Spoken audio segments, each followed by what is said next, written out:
살아계신 하나님, 우리를 사랑하사 죄악과 죽음 가운데서 구원하시고 영생을 허락하신 주님 진심으로 감사드립니다.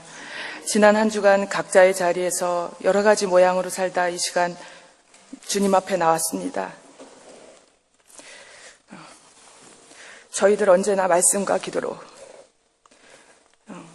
깨어있길 원하여 작심하고 결심하나 우리의 믿음이 연약해 넘어질 때가 너무 많습니다. 다약하고 연약한 우리의 믿음을 주의 강한 성령의 능력으로 붙드시어 힘주시길 간절히 원합니다. 그래서 좌로나 우로나 치우치지 않고 마지막까지 믿음의 선한 싸움에서 승리하는 역사가 있게 하여 주옵소서. 무엇보다도 이 땅에 믿는 많은 믿음의 사람들이 통일을 위해 애통하며 간절히 기도했던 그 기도의 응답이 조금씩 눈으로 이루어짐을 눈으로 목도하게 하심을 감사드립니다. 오랜 세월 냉정과 분단 속에 또 많은 불안 속에 얼어붙었던 남과 북의 관계가 화해와 평화라는 기쁜 소식이 들려오고 있습니다. 갈라졌던 한반도가 평화롭게 통일되어 북녘에 있는 저 죽어가는 많은 영혼들에게 복음이 전파되는 귀한 역사가 있게 하여 주옵소서. 믿는 우리들은 통일을 이루는 그때까지 기도의 끈을 놓지 않게 하여 주옵소서. 주님의 계획 가운데 특별히 전인교회를 이곳에 세우신 주님, 이 전인교회가 초대교회와 같은 전혀 기도하며 전혀 찬양하는 깨어있어 성령의 역사하는 교회가 되게 하여 주셔서 사랑이 식어져가는 이때에 전인교회에 속한 우리들만이라도 사랑하기에 더욱 힘쓰게 하여 주옵소서. 또한 전인학교를 이곳에 세우신 주님, 세상의 눈으로 볼 땐 이 아이들이 지금은 비록 부족하고 연약할지라도 처음은 약하나 후일은 창대케 하신다는 그 약속의 말씀이 이루어지게 하여 주셔서 세상이 놀라는 보석과 같이 별과 같이 빛나는 아이들이 이 학교를 통하여 배출되는 역사가 있게 하여 주옵소서. 무엇보다도 하나님 유학 중에 있는 7학년과 수능을 위해 애쓰고 힘쓰고 있는 12학년을 위해도 함께하여 주셔서 그들이 애쓴 만큼 원하고 소원하는 그 결실의 열매를 충분히 맺고도 남는 역사가 있게 하여 주옵소서. 이 시간 단에 세우실 목사님, 성령과 능력을 날마다 기름 부으사 운동력 있는 말씀으로 죽어가는 많은 영혼과 성도를 살리는데 귀하게 쓰임받는 능력의 종이 되게 하여 주옵소서. 하나님, 이 시간 예배 첫 시간입니다. 이 시간에 한 사람도 거저왔다 거저가는 자 없게 하시고 마음을 다하고 뜻을 다하여 주님이 기뻐 받으시는 예배 되게 하여 주옵소서. 하나님, 저희는 날마다 늘 깨어서 기도하는 정말 전인교회의 성도님들이 되게 하여 주옵소서. 지금도 살아계셔서 역사하시는 예수님의 이름으로 기도드렸습니다.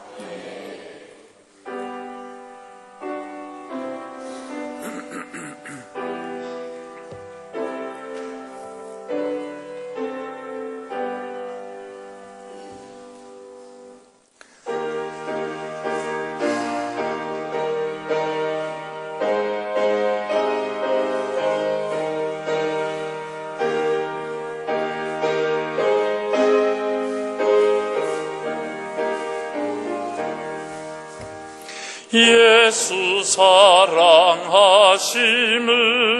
성경에서 배웠네. 우리들은 약하나 예수 권세만 도다. 날 사랑하시 날 사랑하시 날 사랑하시 성경에 쓰였네. 나를 사랑하시고 나의 죄를 다 씻어 너는 문을 여시고 들어가게 하시네. 날 사랑하시 날 사랑하시 날 사랑하시 성경에 쓰였네. 내가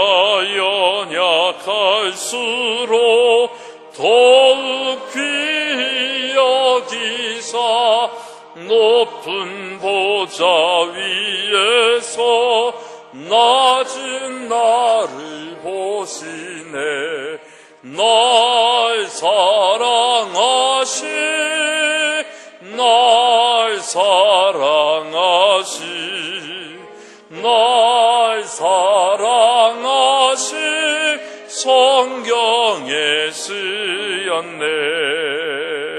세상 사는 동안에 나와 함께 하시고 세상 떠나가는 날 천국 가게 하소서. 날 사랑하시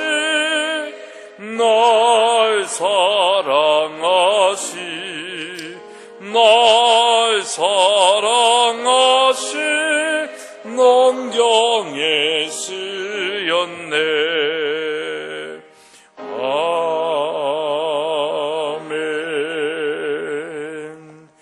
오늘 함께 은혜 나누신 말씀, 우리 요한복음 2장 1절로 11절의 말씀 함께 보겠습니다.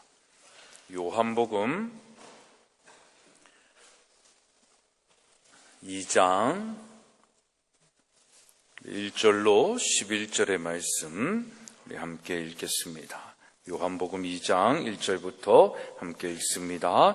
사흘째 되던 날 갈릴리 가나에 혼례가 있어 예수의 어머니도 거기 계시고 예수와 그 제자들도 혼례의 청함에 받았더니 포도주가 떨어진지라 예수의 어머니가 예수에게 이르되 저들에게 포도주가 없다 하니 예수께서 이르시되 여자여 나와 무슨 상관이 있나이까 내 때가 아직 이르지 아니하였나이다.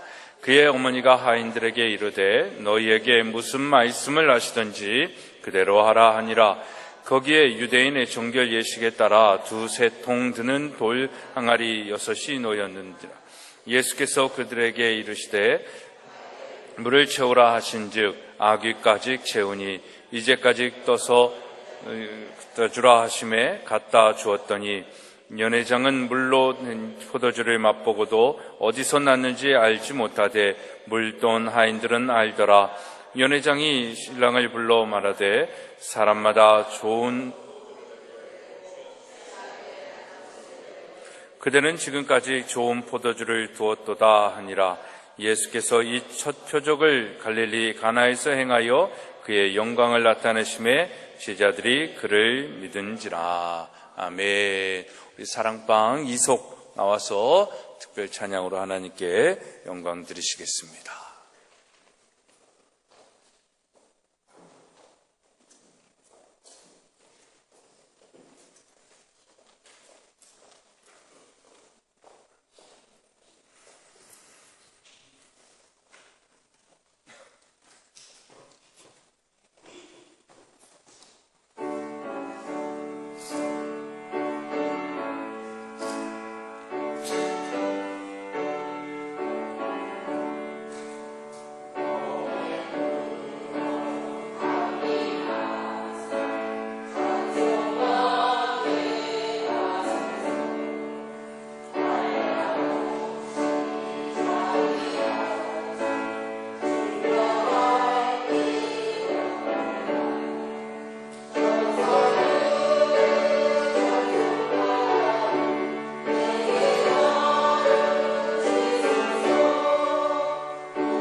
아멘. 우리 사랑방 이속이 오늘 입으신 옷처럼 성령의 불로 그냥 활활 타오르는 사랑방 되길 축복합니다. 네, 기도하겠습니다. 하나님 감사합니다. 정말 오늘 우리 가운데 하나님의 사랑과 은혜, 복이 충만하게 임하여 지고 또 우리의 삶 속에 그것을 나타내고 보여줄 수 있는 섬김과 사랑이 있는 우리의 삶 되게 하여 주옵소서. 오늘 주의 말씀을 듣기를 원합니다. 성령님께서 친히 말씀하여 주시고 귀 있는 자 되게 하여 주시고 좋은 밭이 되어서 주의 말씀을 잘 받아들이고 열매 맺게 하여 주시옵소서. 성령님께서 친히 역사하여 주시옵기를 소망하며 예수 그리스도의 이름으로 기도드리옵나이다. 아멘. 할렐루야. 네, 아름다운 계절 5월이 왔습니다. 네, 별로 안 좋아하시나 보다. 오늘 비가 와가지고 좀 그런데 참 곳곳마다 이젠 정말 아름다움이 느껴지는 그런 계절인 것 같습니다. 특히 또 5월은 가정의 달로 여러 가지 어린이날, 어버이날을 비롯해서 스승의 날, 성년의 날, 날날날날 그래서 우리의 주머니가 날날날날 이렇게 되어지는 그런 때여진데 아무튼 그래도 행복하고 즐겁고 의미 있는 그런 5월인 것 같습니다. 5월에 여러분들 하나님의 크신 은혜가 더 충만하기를 축복합니다. 한 마을에 아름다운 아내와 사랑스러운 자녀를 둔 화가가 있었습니다. 그는 세상에서 가장 아름다운 그림을 한번 좀 그려보고 싶다라는 그런 마음이 생겼어요. 그래가지고 그림의 소재를 찾으려고 여행을 떠나기 시작을 합니다. 그래서 뜨거운 햇살, 몸이 지칠 무렵 이 화가는 훌륭한 저택문 앞에 서 있는 한 신혼 부부를 만납니다. 이 세상에서 당신이 생각하기에 제일 아름다운 것이 무엇입니까? 라고 그 신부에게 물었어요. 그러니까 신부니까 얼굴을 붉히면서 뭐라고 대답했을까요? 그거야 물론 사랑이지요 라고 대답을 했답니다. 그래서 화가는 그 사랑이야 사랑이지요 라고 하는 그 말하는 신부의 얼굴 표정 속에 느껴지는 그 아름다운 모습을 느끼면서 그 그림을 한번 그려봤습니다. 근데 그 그림에 만족이 되질 않는 거예요. 다시 길을 떠나서 한참을 가다가 화가는 피곤해 지친 몸으로 이제 막 전쟁터에서 돌아오는 한 군인을 만납니다. 그리고 그의 얼굴을 보면서 상처투성이고 기력이 쇠하여 있는, 그래서 금방 쓰러질 것 같은 그 군인에게 가서 묻습니다. 당신은 이 세상에서 가장 아름다운 것, 그것이 무엇이다라고 생각을 하십니까? 라고 물었더니 평화입니다 라고 대답을 합니다. 그래서 화가는 머릿속에서 이 군인이 전쟁터에서 치열하게 싸우면서 그 평화의 순간을 기다리는 그 마음을 생각해 보면서 막 그림을 그려봤어요. 근데 그림이 아름답게 지어졌는데 그것도 만족함이 되지를 않는 겁니다. 그리고 나서 또 길을 떠나는데 밭에서 농부를 만납니다. 농부들이 콧노래로 흥얼거리면서 추수하는 장면을 보니까 너무나도 풍요롭고 아름다웠습니다. 그래서 또 그 그림을 그려봤지만 그것도 만족함이 없었습니다.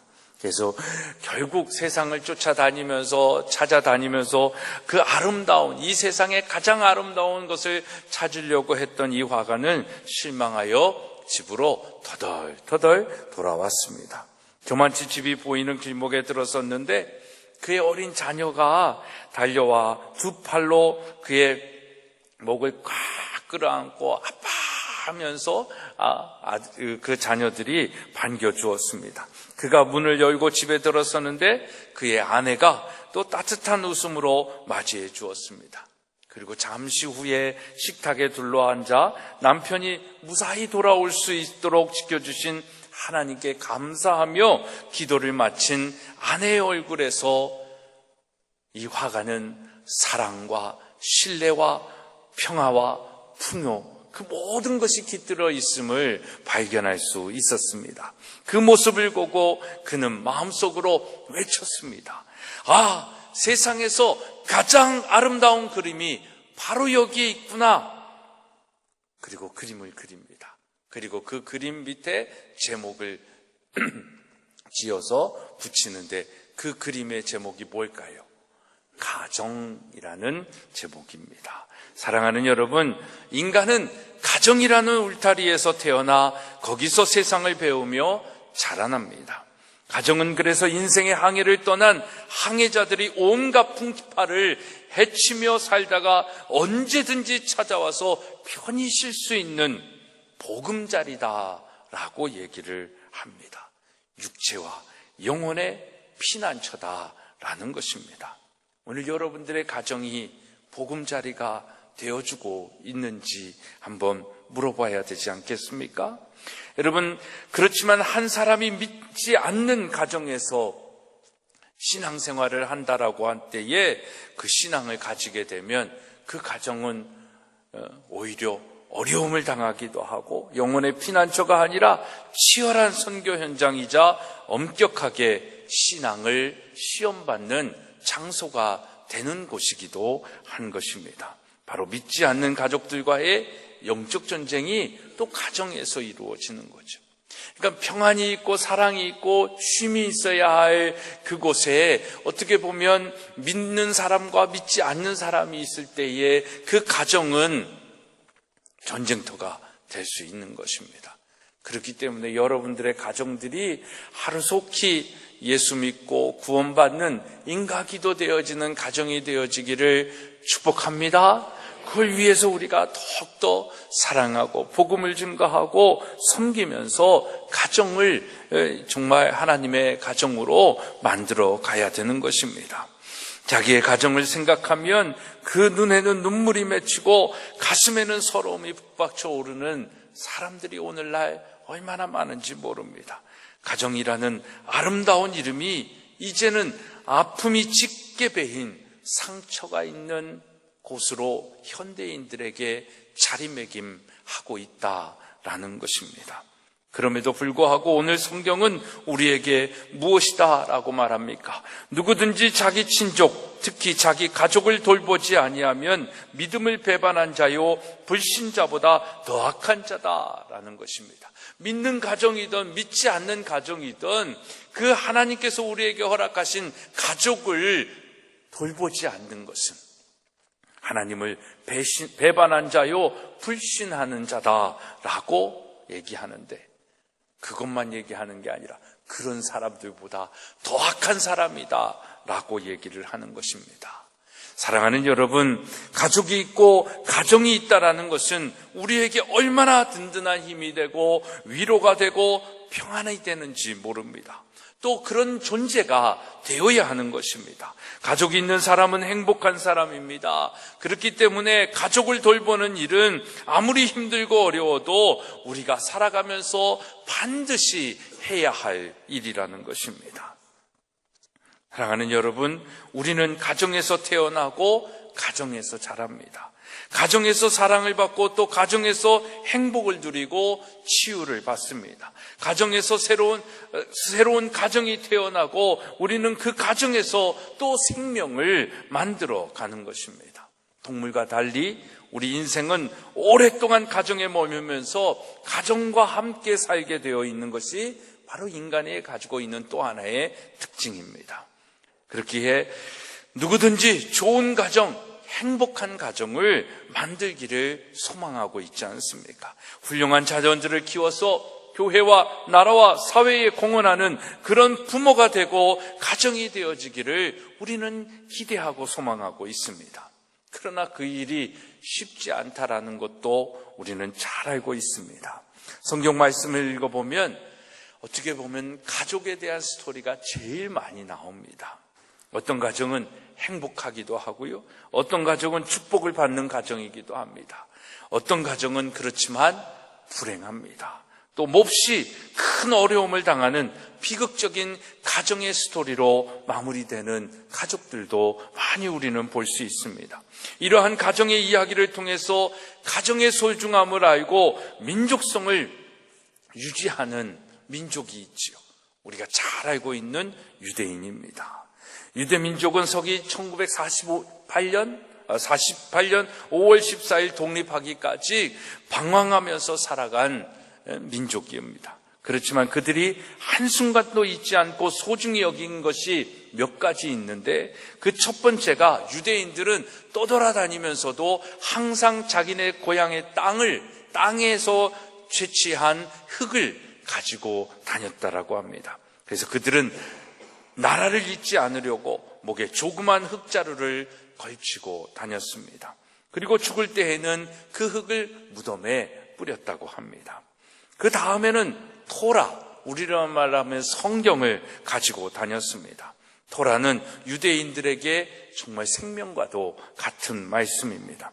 그 다음에 그들은 안식일을 철저하게 지켰습니다. 1900년 동안 나라 잃고 방황했지만 안식일만큼은 잊지 않았습니다. 그리고 그 다음에 메시아 신앙을 잊지 않고 항상 기억을 했습니다. 안타까운 것은 그들은 예수님이 메시아로 오셨음에도 불구하고 지금도 메시아를 기다리고 있는 우매한 모습을 가지고 있습니다. 그런데 또 한 가지 잊지 않았던 것이 있습니다. 그들이 흙을 중요시하고 토라를 중요시하고 안식일을 거룩하게 지키고 또 메시아 사상을 잊지 않고 했는데, 그것과 더불어서 또 한 가지가 있었는데, 그들이 가장 중요하게 생각한 것이 바로 가정이라는 겁니다. 그들은 가정을 최고로 알았습니다. 예를 들어서 아들이 군대에 가도 식탁에 아들 숟가락, 젓가락을 다 놓았다고 합니다. 유학간 자녀 출타 중에 있는 부모도 마찬가지입니다. 그들은 매월 초하루 월삭이면 어디로 흩어졌든지 가족들이 함께 모여 예배를 드렸다라고 합니다. 유대인들은 그렇게 1900년 동안 떠돌아다니면서 집은 없어도 무엇은 있었습니까? 가정은 있었습니다. 그만큼 가정을 중시한 겁니다. 그랬기에 신앙도 나라도 가정도 지키면서 회복될 수 있었던 것입니다. 우리나라가 이렇게 혼란한 나라가 된 이유가 있다면 여러분 무엇이라고 생각을 하십니까? 유대인들처럼 가정에서 소중히 여겨야 할 것들을 마땅히 가르쳐 지키게 하지 않고 하나 있는 자녀라고 그냥 너무 애지중지하면서 키운 겁니다. 그러다 보니까 점점 세상은 이기주의화되고, 그렇게 개인주의, 이기주의화된 사람들이 하나 낳아서 자기가 자라다가 이제는 낳지도 않고 결혼도 안 하고, 왜? 자기 하나 키우는 부모의 모습을 너무나 잘 알고 있기 때문에, 자기 하나 키우기 위해 엄마 아빠가 얼마나 고생한 것을 알았기 때문에 자기는 그 일을 안 하겠다라는 겁니다. 그래서 결혼도 안 하고, 또 결혼을 한다고 한들 애도 안 낳고 그냥 개나 한 마리 키우는 그런 세태가 오늘 우리 주변에 얼마나 많은지 모릅니다. 사랑하는 여러분, 집은 있어도 가정이 없다는 말이 있습니다. 그러나 집이 없어도 가정이 있는 우리 행복한 사람들이 되어야 될 줄로 믿습니다. 오늘 본문 말씀을 통하여 진정한 가정의 축복과 회복을 위해 우리가 해야 할 것이 무엇인지 한번 생각해 봤으면 좋겠습니다. 오늘 말씀은 우리가 잘 알고 있는 가나 혼인잔치의 이야기입니다. 이 속에 가정의 축복이 어디에 오는지 한번 생각하고자 하는 것입니다. 첫째는 여호와를 경외하는 데 있다라는 겁니다. 본문 말씀을 보면 갈릴리 가나에 혼례가 있어 예수의 어머니도 거기 계시고 예수님도 계시고 그 제자들도 혼례에 청함을 받아서 갔습니다. 근데 이 가나 혼인잔치에 지금 문제가 생겼습니다. 뭡니까? 포도주가 다 떨어진 거죠. 그 당시에 문화로 왔을 때 혼인잔치에 포도주가 떨어진다라는 것은 그 결혼식 망치는 겁니다. 축복 받을 수 있는 그것을 축복받지 못한 가정이다라는 것이 어떻게 보면 느껴질 수 있는 현상이 바로 이 포도주가 떨어지는 현상이다라는 겁니다. 그러니까 포도주가 떨어졌다는 것은 축복받지 못할 결혼을 의미하는 것 아니겠습니까? 그만큼 큰 문제의 현장에 지금 누가 계신 거예요? 예수님이 계신 겁니다. 그렇습니다, 여러분. 제가 생각하기에 문제없는 가정은 없습니다. 그죠? 다 있습니다. 건강에 문제가 있든지, 물질로 인한 문제가 있든지, 또 건강도 좋고 물질도 있는데 그게 너무 많다 보니까 그거 가지고 네 거니 내 거니 재산 싸움 하다가 형제 관계들이 다 깨지는, 부모 자식 간의 관계들이 다 정말 사랑의 관계가 아니라 왼수의 관계가 되어지는 그런 현상들을 우리는 보고 있지 않습니까? 그만큼 문제없는 가정은 없다라는 겁니다. 하지만 그 문제의 중심에, 문제를 풀어가는 그 중심에 누가 있으면 되는 겁니까? 예수님이 계시면 되는 겁니다. 아멘 하십니까? 그러니까 여러분, 우리 가정의 모든 대소사에 예수님을 초청하는 것이 중요합니다. 요즘 결혼의 풍습이 좀 바뀌잖아요. 정말 우리 장로님, 권사님, 집사님 가정의 자제들도 결혼할 때 보면 예배식으로 안 드려요. 그 정말 여러분들이 세상이 바뀌어도 우리는 가능하면, 될 수 있으면 교회에서 예식을 치르세요. 그리고 예식이 그게 안 되면 예식장에서 하더라도 예배로 드리세요. 그게 여러분들의 그 두 사람이 하나 되는 가정에 예수님을 초청하는 거예요. 우리 가정의 주인이 예수님입니다 라고 고백하는 거예요. 세상 사람들이 와가지고 축하회로 와서 소주 먹어도 괜찮아요. 그렇지만 우리 가정이 누구를 중심으로, 우리 가정에 누가 있다라는 걸 보여주는 얼마나 분명한 시간입니까? 저도 이번에 조카가 처음 결혼을 하는데 별로 기분이 안 좋아요, 지금. 그래서 이 말을 하는 거예요. 아무튼 예수님이 여러분들의 가정에, 모든 대소사에, 그래서 우리는 모든 일 가운데 무엇을 먼저 하는 거예요? 예배를 먼저 드리잖아요. 그렇죠? 추도 예배를 드리고. 우리가 효가 없는 종교가 아닙니다. 기독교처럼 효를 강조하는 데가 어디 있어요? 그렇죠? 근데 우리가 무슨 제사 안 지나고 그게 아니라 정말 우리 조상들에게 귀한 감사의 하나님의 이름으로 예배를 드리고 그걸 기념하고 기억하는 거 얼마나 더 좋고 아름다운 모습이에요. 그러니까 그런 모습들을 우리가 다 해야 되는데, 이게 세상이 빠르게 지나고 변하다고 해가지고 그런 부분들을 안 하니까, 그거 안 하는 것이 자녀들을 위한 거고, 그래 너희들 좋을 대로 해라 하는 거지만, 그게 가정의 질서를 무너뜨리는 거고요. 그게 나중에는 이 세상의 사회 자체를 무너뜨리게 되어진 결과가 되는 것입니다. 여러분, 정말 여러분들의 모든 대소사에 예수님을 주님으로 초청하세요. 그러면 그 문제 속에 문제가 생기면 그 주인 대신 예수님께서 해결해 주실 줄로 믿습니다. 예수님을 초청하지 않은 것과 무엇이 다른가 생각할 수 있을 겁니다. 여러분, 예수님을 초청한 잔치가 되도록 했을 때에 그 예수님이 우리의 주인이 되어 주신다라는 것입니다. 어떻게 보면 주님은 초청받은 손님이기에 할 수 있는 것이 아무것도 없었는지도 모릅니다. 그때 5절의 말씀을 보면 그 어머니가 하인들에게 이르되 너희에게 무슨 말씀을 하시든지 그대로 하라 라고 하시잖아요. 이거는요, 예수님을 이제 더 이상 손님이 아닌 잔치를 준비한 주인으로 삼으라는 거예요. 어머니 마리아를 통해 예수님의 말씀이 이제 통하는 자리로 만들어 놓은 거예요. 이 학자들은 이 가나 혼인 잔치가 아마도 마리아와 어떤 친척되어지는 사람들의 결혼 잔치였을 거다라고 얘기를 하는 거예요. 그러니까 마리아가 가가지고 그 잔치에 문제가 생겼으니까 그 문제를 해결하실 리가 누구다라는 거를 마리아 어머니는 너무나도 잘 알고 있잖아요. 그러니까 예수님한테 말하지도 않고 그냥 저분이 하라는 대로 해라 라고만 시키는 것입니다. 여러분, 오늘 우리의 가정이 주님이 주인이고 하나님을 경외하는 가정이 되어지기를 소망합니다. 우리 믿음의 가정들은요, 우리가 주인이고 하나님은 손님이어서는 안 된다라는 거예요. 이게 주객이 전도된 가정들이 그런 삶이 얼마나 많은지 모릅니다. 가정에서 하나님을 높이고 하나님의 말씀이 존중되며 항상 예배하며 경외해야 하는 것입니다. 우리가 주님을 섬기지만 내 주장대로 산다면 주님은 우리의 삶 속에 손님일 뿐이에요. 객일 뿐입니다. 그분이 우리의 삶 속에 할 수 있는 게 아무것도 없어요. 손님이 와가지고 집에 와가지고 마음대로 하면 그게 되겠어요? 안 되잖아요.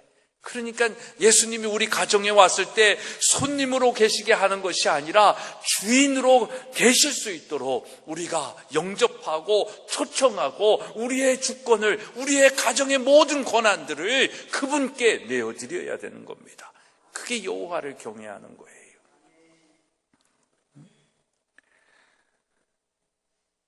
여러분, 하나님이 높임을 받는 곳이 천국입니다. 각자 마음에서 하나님을 높이면 마음의 천국이 오는 거죠. 가정에서 하나님을 높이면 가정 천국이 되는 겁니다. 이 나라, 이 민족이 하나님을 인정하면 이 나라에 복이 오는 것입니다. 그렇기 때문에 진정한 가정의 행복은 하나님을 경외하는 신앙에서 가능해지는 것입니다. 여호와를 경외하는 가정이란, 다시 말하지만 모든 가정의 주권과 기준이 여호와 하나님에게 있는 것입니다. 그리고 우리를 구원해 주신 예수 그리스도를 믿으며 내 삶과 가정의 모든 영역에서 하나님의 사랑과 성품과 뜻하심과 목적하심, 이게 하나님의 것으로 충만한 것, 그리고 그 충만함으로 살아가는 것, 그 삶이 여호와를 경외하는 삶인 것입니다.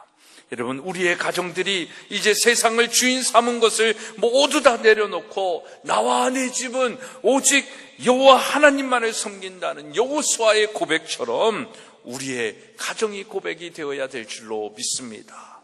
그러면 하나님이 책임져 주십니다.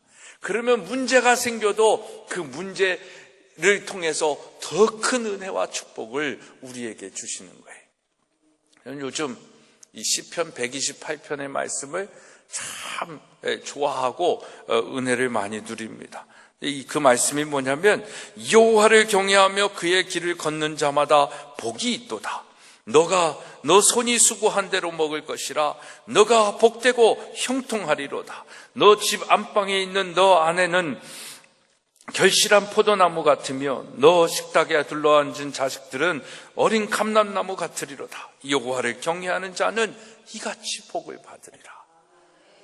여러분, 이 복의 주인공들이 다 되기를 축복합니다. 가장 마음에 와닿는 건 종종 자주 말씀드리잖아요. 수고한 대로 먹고 마신다라는 것, 수고한 대로 먹을 것이다라는 것, 그리고 내가 복되고 형통하리라 라고 얘기하는데, 세번역 성경에 보면 더 마음에 와닿습니다. 이것이, 그러니까 내 수고한 대로 먹고 것이다, 이것이 복이요 은혜이다 라고 얘기하는 겁니다. 이게 얼마나, 정말 수고한 대로만 먹어도 얼마나 감사한 거예요. 너무 많이 가질 필요 없어요. 우리는 날마다 예수님이 가르쳐 주신 기도를 하잖아요. 일용할 양식 주심에 감사하면서. 광야에서의 훈련도 결국은 뭐였어요? 쌓는 훈련이 아니라 우리의 재산을 막 쌓아두는 훈련, 그 복을 훈련하는 것이 아니라 날마다 일용할 양식, 만나와 메추라기, 그거 내일 먹을 거 쌓아두면 다 썩어버리잖아요. 오늘 일용할 양식.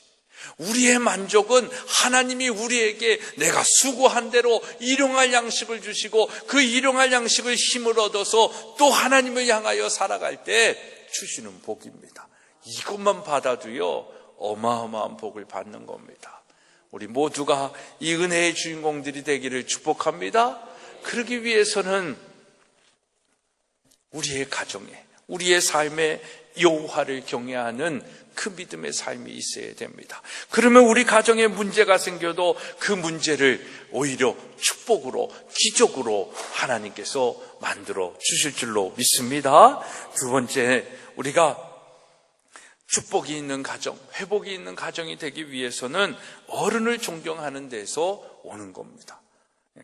잔치집에 포도주가 없는 상황을 알고 어머니는 예수님에게 말합니다.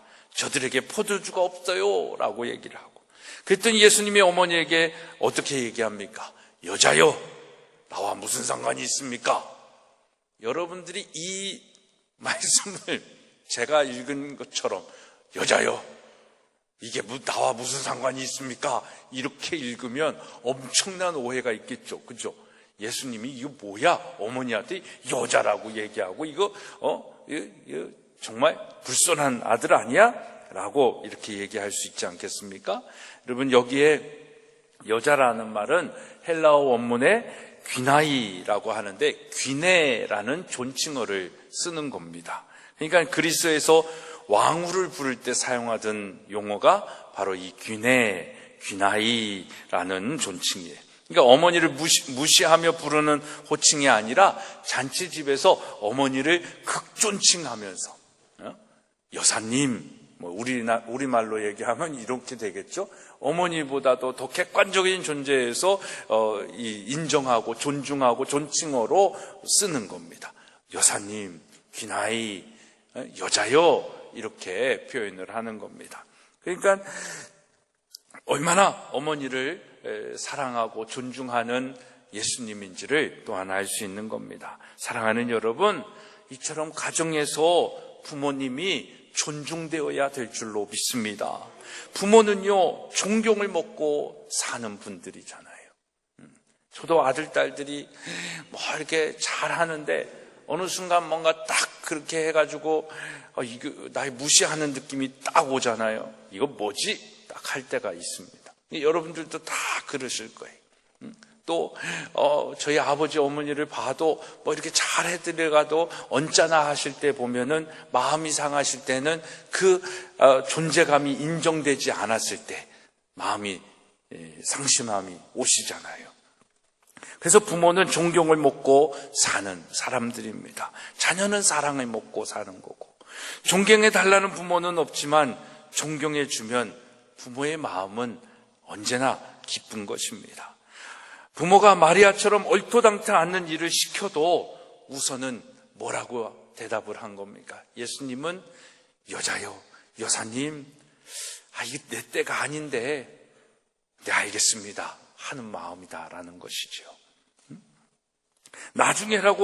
나중에 아니라고 할지라도 우선은 하는 예수님의 모습입니다. 그렇게 하는 것이 부모 공경이고 자녀의 지혜인 것입니다. 이것이 잘 되고 있는 가정의 모습이 행복한 가정이 되는 것이죠.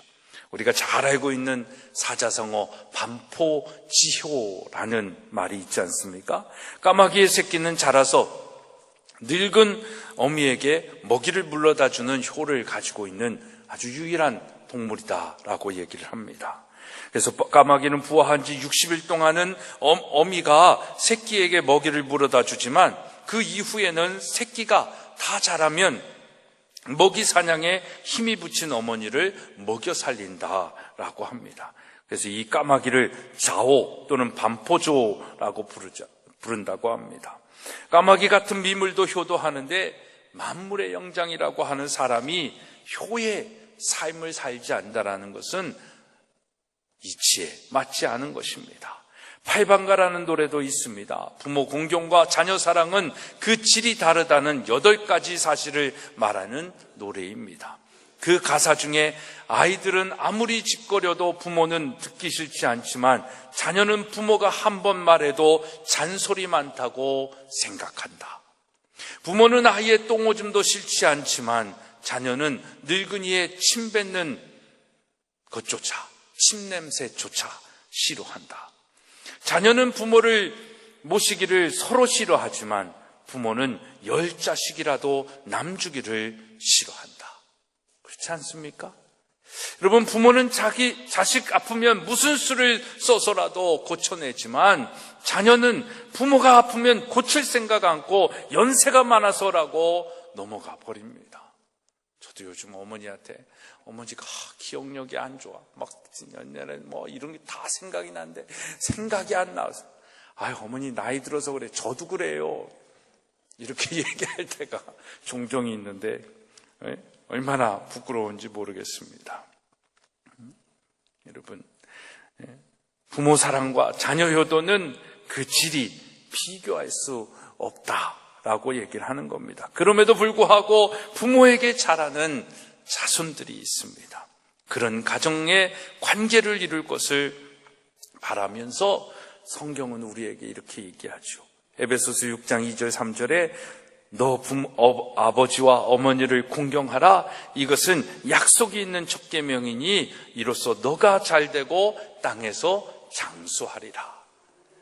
여러분, 이 땅에서 장수하고 잘되기를 원하십니까? 부모님을 공경하고 더욱더 잘 사랑하고 섬기는 우리 모두가 되어지기를 소망합니다. 여러분, 이 구절의 말씀은 무엇입니까? 복을 누가 주신다라는 거예요. 하나님께서 주신다라는 겁니다. 하나님께서 복을 더 크게 주시려고 해도 못 주는 상황이 서는 거예요. 어떤 상황이에요?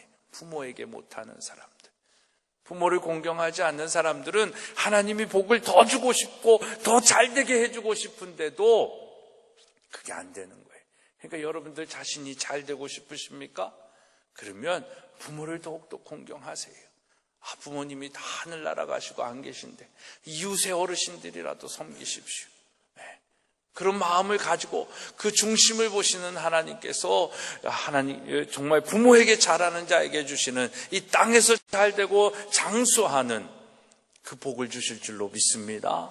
전 이게 형통의 복이라고 보는 거예요. 제가 가지고 있는 하나님의 축복 중에 하나가 전 이거라고 믿고 있고 또 그걸 누리고 있는 사람입니다. 정말 하나님이 저에게 주시는 이 땅에서 잘되고 장수하게 해주시는 축복은 제가 그렇게 큰 효도는 아니지만 하여튼 제 인생에 있어서 중요한 결정을 할 때에 내 의지대로 가지 않고 부모님 뜻대로 따라갔던 그 순간들, 그때가 정말 근데 제 판단과 생각이 틀리지 않았어요.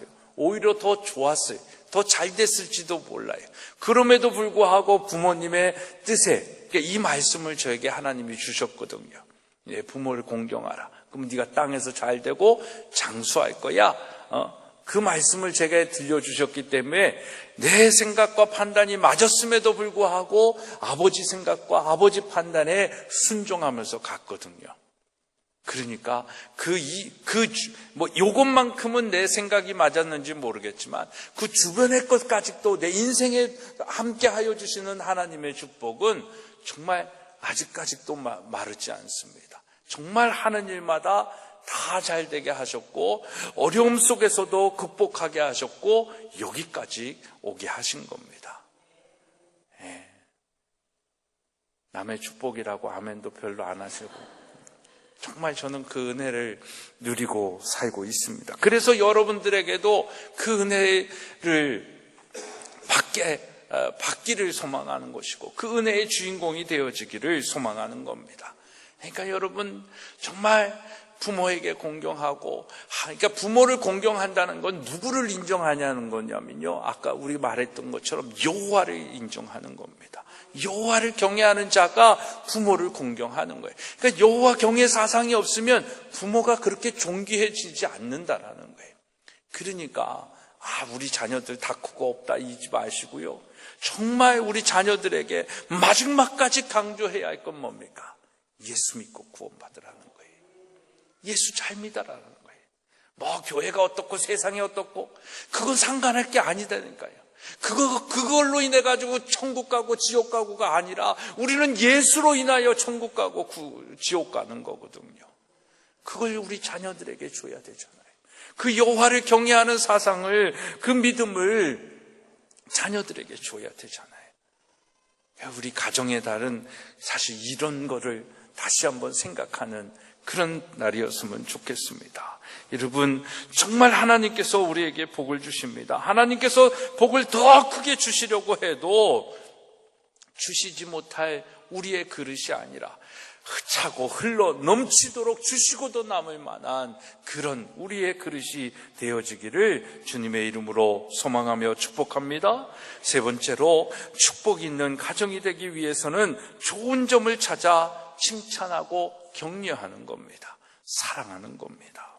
가나온 잔치에 섬기는 자가 이제 바뀌었어요.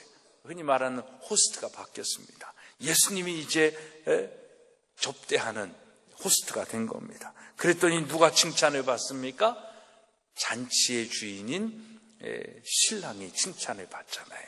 9절 10절의 말씀을 보면 연회장은 물로 된 포도주를 맛보고도 어디서 났는지 알지 못하되 물도온 하인들은 알더라.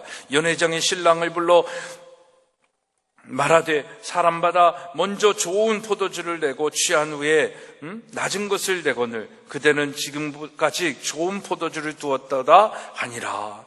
여러분, 연회장이 예수님께서 만든 포도주를 맛보고 신랑을 부르는 겁니다. 그리고 칭찬하기 시작합니다.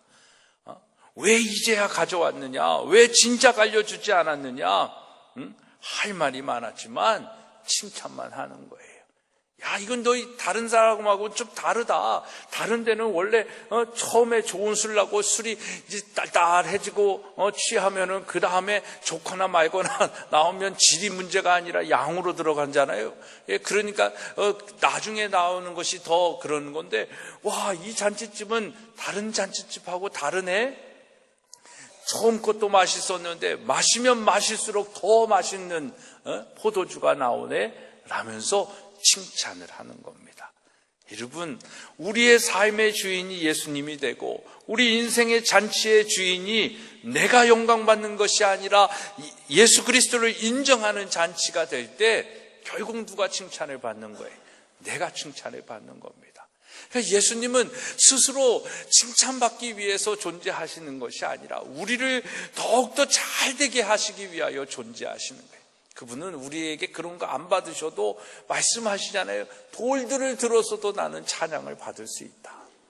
그러니까 우리의 존재가 그렇게 어떻게 보면 막 꼭 필요해서 그런 게 아니라 우리를 너무너무 그러니까 예수님에게 필요한 존재가 아니라 예수님이 사랑하고 싶은 존재로 우리를 삼아주시는 거예요. 그러니까 어떻게든 그분과 더불어서 살고 그분에게 또 우리가 칭찬받을 수 있는, 인정받을 수 있는 삶의 모습과 그 자세를 가지고 있으면 그것으로 인하여 우리는 누구에게도 칭찬받습니까? 믿지 않는 사람, 그 잔치의 비밀을 알지 못하는, 그 포도주의 비밀을 알지 못하는 사람에게까지도 칭찬을 받는 겁니다. 저는 이게 초대교회의 성도들의 모습이라고 보는 거예요. 성령이 임하시고 말씀이 임하고 기도가 임하고 그 정말 예수로 충만한 삶을 사니까 주변 사람들이 놀라는 거예요. 와, 저 사람들은 어떻게 저렇게, 우리는 이웃과 싸우면서 네 것 싸우면서 사는데 저 사람은 내 것이 네 거가 내 거고 내 거가 네 거고 어떻게 되는 거야? 예. 아무튼 우린 함께 우리 거다라고 생각을 하면서 나누고 베풀고 싸우지도 않아. 조금 더 가지려고 하지 않고 조금 더 주려고 하고, 그런데 차고 흘러 넘치는 거예요. 메마르지가 않는 그 공동체의 모습을 보는 겁니다. 거기에 은혜가 있는 거죠. 그게 우리의 모습이어야 된다는 거예요. 그게 칭찬받는 예수 그리스도가 주인된 공동체, 가정의 모습이어야 될 줄로 믿습니다. 그래야 우리의 인생이, 우리의 가정이 해피엔딩이 되는 겁니다. 고난이 있지요. 문제가 없는 가정이 어디 있습니까? 아픔도 있지요. 해결하지 못할 정말 너무나 어려운 부분들도 있지요. 그러나 예수님께서 우리의 가정에, 우리의 그 문제의 주인이 되어주시면 언제나 해피엔딩입니다. 하나님께서 행하시기 때문에 가족이라는 것이 그렇다라는 겁니다. 모든 단점과 결점에 다 나타나는 곳이 가정이잖아요. 그러나 모든 것이 또 사랑 가운데서 해피엔딩으로 끝나야 하는 것입니다. 가정에 율법이 등장하면 불행이 지는 겁니다. 예절도 있고 법도도 있어야 하지만 그것이 서로를 비판하는 법이 되어서도 안 된다라는 것입니다.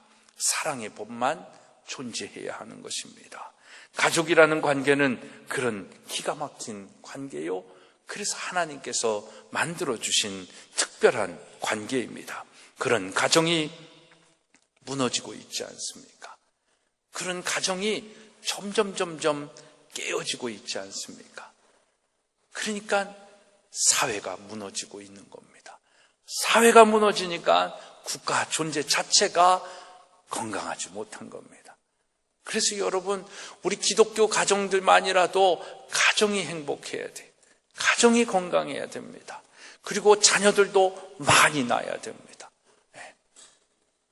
그래서 정말 더 하나님의 축복된 나라를 만들기 위해서 해야 된다라는 겁니다. 이거 진짜 애국하는 일 아니겠습니까? 근데 가정이 불행한 것을 가정이 불행한 것을 보고 자라나는 다음 세대들이 그래서 결혼을 안 하려고 그러잖아요. 돈 때문에 힘들어, 돈 때문에 가정이 불편해지는 걸 보는 사람들이 가정의 더 존귀한 가치들을 뒤로 한 채 돈 때문에 난 결혼 안 해 라는 거잖아요.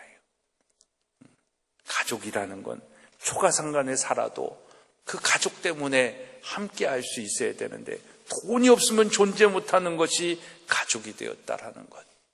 이게 불행한 세상입니다. 가정을 만들어 놨는데 돈 때문에 죽이고 죽는 그런 세상이 되었잖아요. 이게 아픔이에요. 이 누구의 책임일까요? 이 나라의 책임일까요? 누구의 책임일까요? 우리들의 책임입니다. 우리 부모들의 책임이고 특히 믿음 있는 가정의 부모들의 책임이다라는 겁니다. 우리들만이라도 이걸 제대로 보여줬으면 우리 자녀들이 결혼 안 해. 결혼은 돈으로 뭐 하는 거야. 그런 생각 안 하겠죠. 그래서 진짜 감사한 거는 우리 학교 선생님들은 결혼도 잘하지만 애도 잘 낳잖아요. 그렇죠? 막 둘, 셋은 기본이잖아요.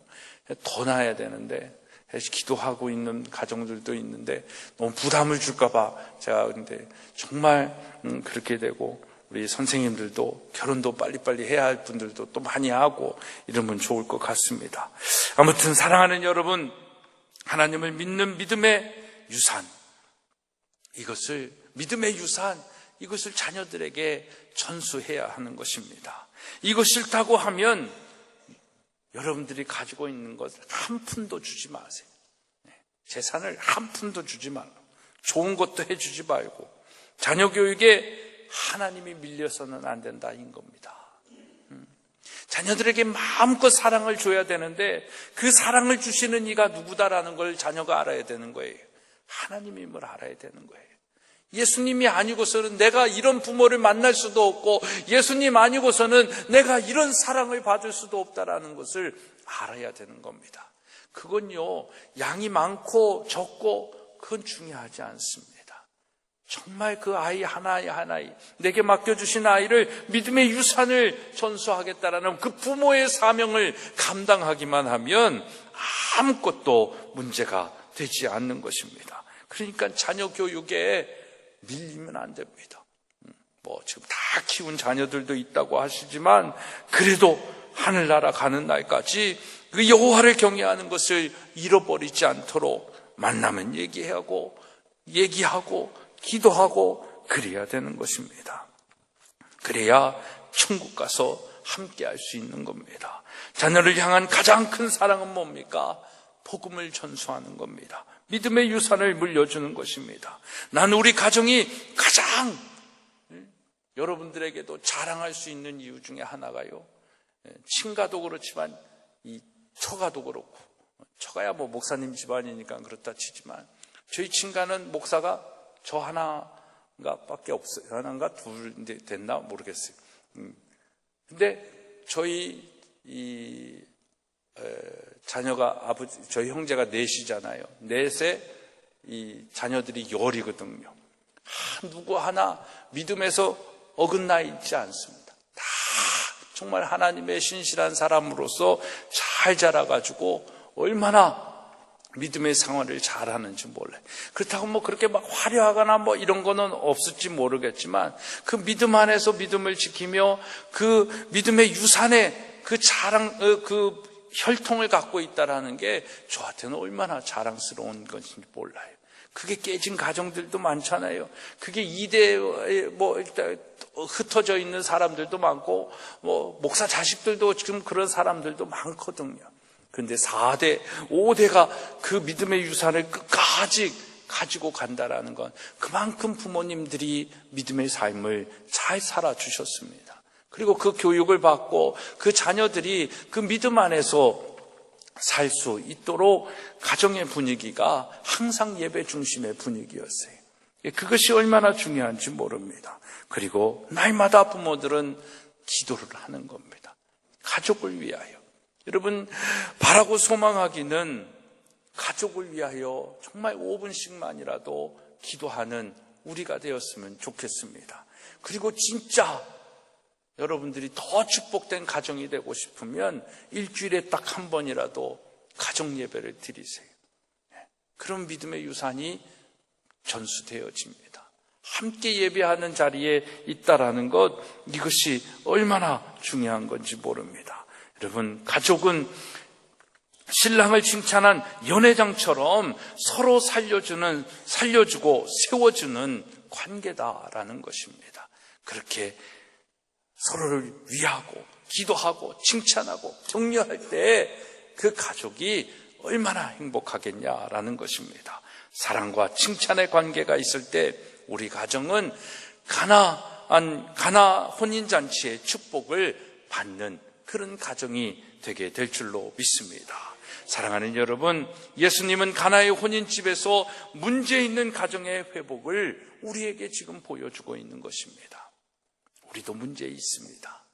그러나 문제는 풀나고 있는 거고 회복할 수 있기 때문에 문제인 것입니다. 그 문제의 길을 예수 그리스도에게 드리십시오. 그리고 여러분들의 가정의 주권이 나에게 있고 자녀에게 있는 것이 아니라 여호와 하나님에게 있음을 인정하고 여호와를 경외하는 가정으로 더욱더 만들어 가십시오. 우리 주님이 우리 가정의 주인 되실 때 가정의 축복과 회복이 가능해지는 것입니다. 우리 가정이 하나님을 주로 삼아 여호와를 경외함으로 부모에게 잘하고 서로 사랑할 때, 서로 칭찬할 때 아름다운 가정의 축복과 회복이 일어나는 것입니다. 올 한 달 이런 축복이 저와 여러분의 가정 위에, 우리 교회 위에, 이 나라 이 민족 위에 있기를 주님의 이름으로 축복합니다. 기도하겠습니다. 하나님 감사합니다.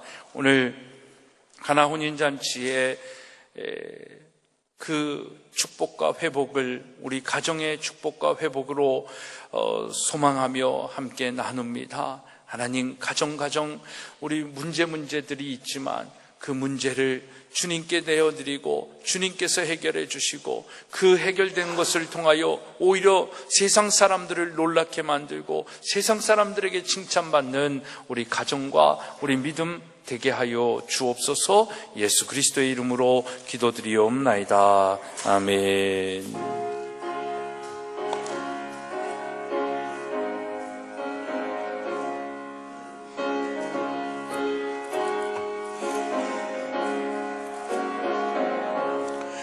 사철의 봄바람 불어있고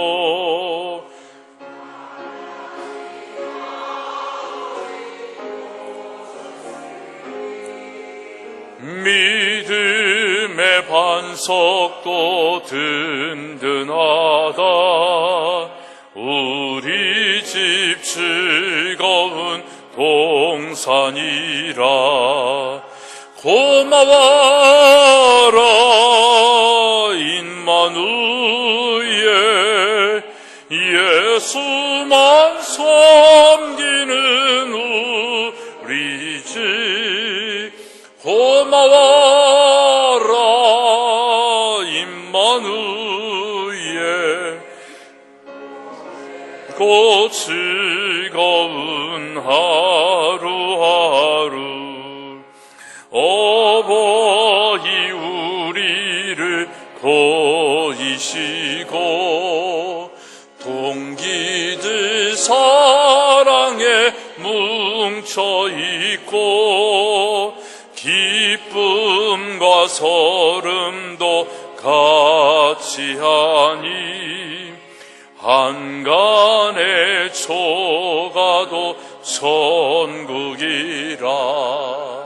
고마워라 임마누엘, 예수만 섬기는 우리 집. 고마워라 임마누엘, 복되고 즐거운 하루하루. 아침과 저녁에 수고하여 다같이 일하는 온 식구가 안상에 둘러서 먹고 마셔. 여기가 우리의 낙원이라. 고마워라 임마누엘, 예수만 섬기는 우리 집. 고마워라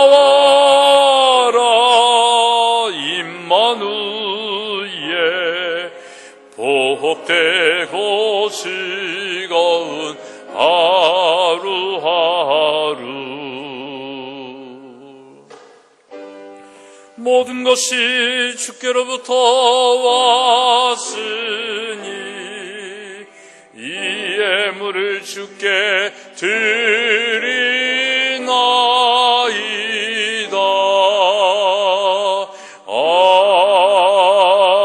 아멘. 큰 박수로 하나님께 영광 돌립니다. 할렐루야.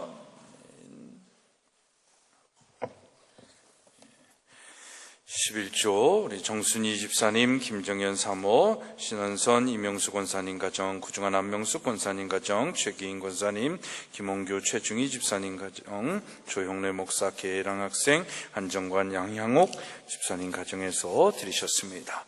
감사의 예물 주님의 은혜 감사드립니다.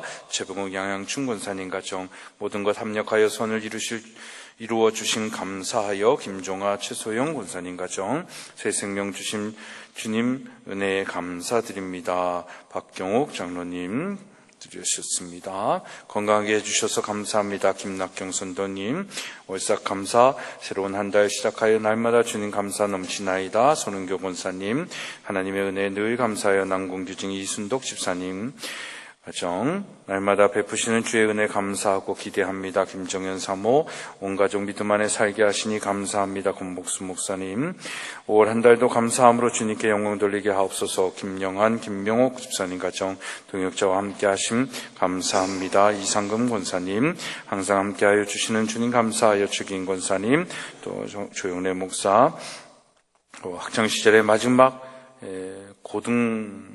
중고등 학창 시절의 마지막, 대학 가야지. 마지막 생일이랍니다. 생일 감사해요. 우리 예랑이가 또 이름을 드렸습니다. 양인서 집사님, 박하율 어린이, 어진 어린이, 한정건 집사님, 양용옥 집사님, 양호임 권사님 드리셨습니다. 그 외 많은 분들이 주일 헌금으로, 또 구중한 안명수 권사님 장학예물, 한정건 집사님 장학예물 1000번째, 양양옥 집사님 건축 헌금, 최기인 권사님 1000번째, 김경숙 권사님, 장학헌금 최기인 권사님 드리셨습니다. 기도하겠습니다. 하나님, 오늘도 우리에게 은혜 주시고 가정의 달을 맞아 또 우리에게 가정의 소중함을 생각할 수 있게 하여 주신 감사합니다. 이 가정 때문에 우리가 여기에 존재하고 있고, 이 가정 때문에 또 하루하루를 살아가고 있음을 고백하오니, 우리 가정 복에 복을 더하여 주시고, 또 무엇보다도 하나님께서 주인 되어 주신 가정 되게 하여 주옵소서. 그 믿음의 고백으로 각각의 예물을 드립니다. 하나님께서 그 예물을 드리는 중심을 마음을 보시고 더 큰 은혜로, 더 큰 믿음으로, 축복으로 더하여 주시옵소서. 특별히 감사의 예물로 나아가는 이 감사하는 마음들 위에 복의 복을 더하여 주시옵시고, 또 11조를 드리는 가정가정의 그 창고가 차고 흔들어 넘치도록 채우시고 책임져 주시옵소서. 각각의 또 제목을 가지고 예물을 드리는 모든 목적기에 쓰여질 때 아버지여 생명이 살아나게 하여 주시고 하나님 나라 확장되게 하여 주시옵소서. 이번 한 주간도 주님 앞에 우리 사랑하는 성도들의 가정의 모든 일들과 또 하시는 일들, 자녀들과 모든 삶 속에서의 관계들을 올려드립니다. 하나님 역사하여 주시고 책임져 주시옵소서. 특별히 우리 신영기 집사님, 오필순 성도님의 질병 위에 하나님께서 함께하여 주셔서 한 주간에 또 위로 가운데 성령님의 치료 가운데 승리하는 한 주 되게 하여 주옵소서. 예수 그리스도의 이름으로 축복하며 기도드리옵나이다. 아멘. 자리에 앉으시겠습니다.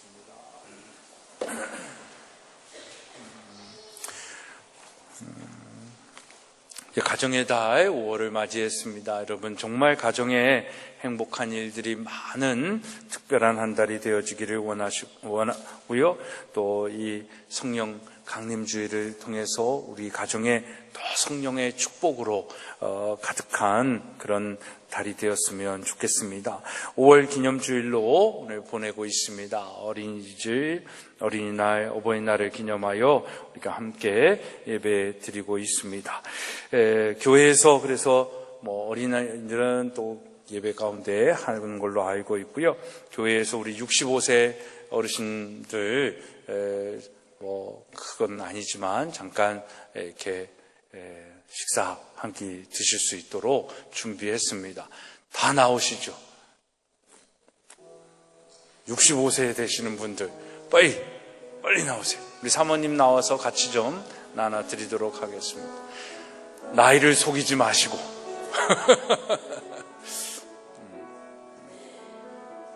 다 나오세요. 괜찮습니다. 왜 그렇게 안 나오시려고 그래?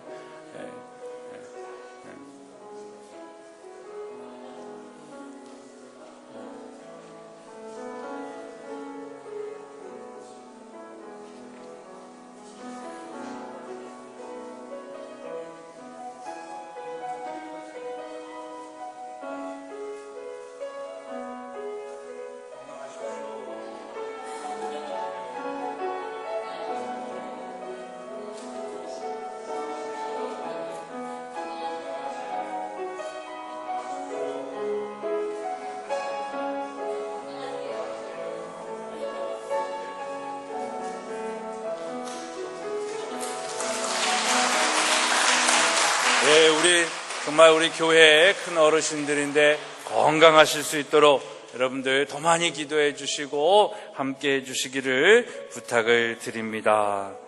감사합니다. 광고 드린 대로 우리 2018년 전교인 야외 예배 우리 다음 주 수요일 날 가평 필그림 하우스에서 진행하려고 합니다. 아주 좋은 곳입니다. 하여튼 오늘 비가 왔으니까 다음 주엔 비가 안 오겠죠? 비가 와도 갑니다. 거기 실내 공간들이 있어서 갈 수 있습니다. 그래서 갈 테니까 꼭 나오실 수 있도록 하고요. 우리 교회에서는 8시, 9시에 출발하도록 그렇게 하겠습니다. 그러니까 한 8시 반쯤 이렇게 모여서 9시에 출발할 수 있도록 그렇게 해주시면 감사하겠습니다. 함께 참여해 주시기를 바라고요. 오늘 우리 김미화 목사님, 제가 존경하는 우리 조은하 교수님이 소개해 주셔서 이제 함께 우리 학교와 교회에서 섬기실 수 있도록 되어주셨는데 우리 김미화 목사님 잠깐 앞으로 나와 주시고요. 우리 김미화 목사님은 백석대학교에서 피아노 전공을 하시고 모건 신학대학원에서 신학을 하시고 또 만나교회에서 또 수련목 과정을 3년 하시고 올해 안수를 받으셨습니다.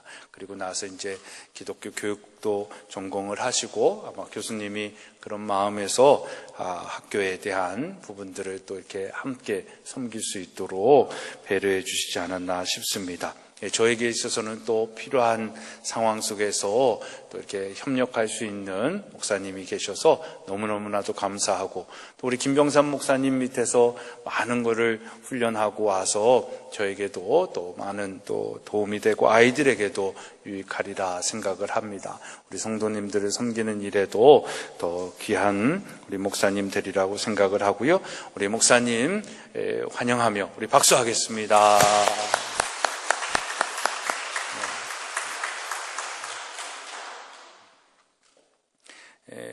선교회별로 우리 오늘 원례회 모이시고, 오늘 아마 연휴가 껴가지고 차가 많이 막혀서 못 오시는 분들도 많은 것 같습니다. 그래도 원례회 준비된 대로 진행해 주시기를 부탁을 드리고요. 오늘 강단미하는 우리 한정관 양양옥 집사님 가정에서 또 준비해 주셨습니다. 우리 가정 위에 더 많은 축복, 또 하시는 일들 위에, 기업 위에 더 많은 성장과 또 축복이 있을 수 있도록 우리 한번 박수로 격려하겠습니다.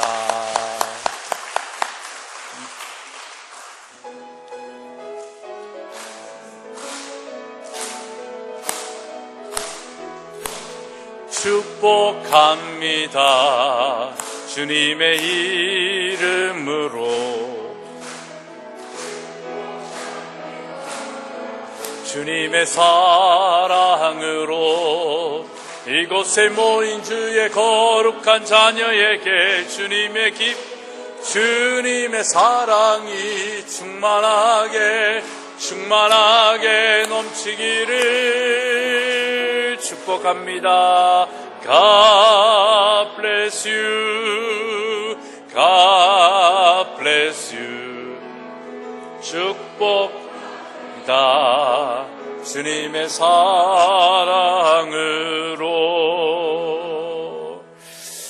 이제는 우리 인생의 모든 문제의 해결자로 되어주신 예수 그리스도의 은혜와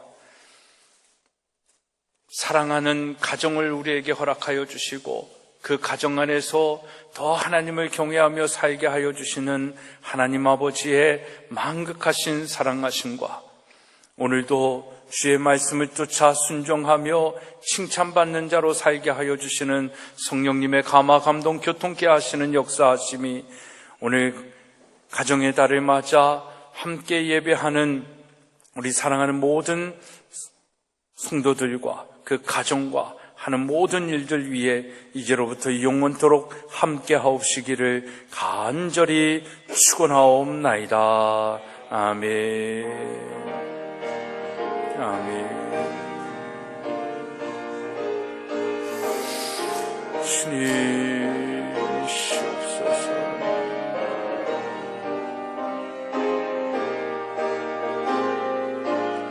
아멘.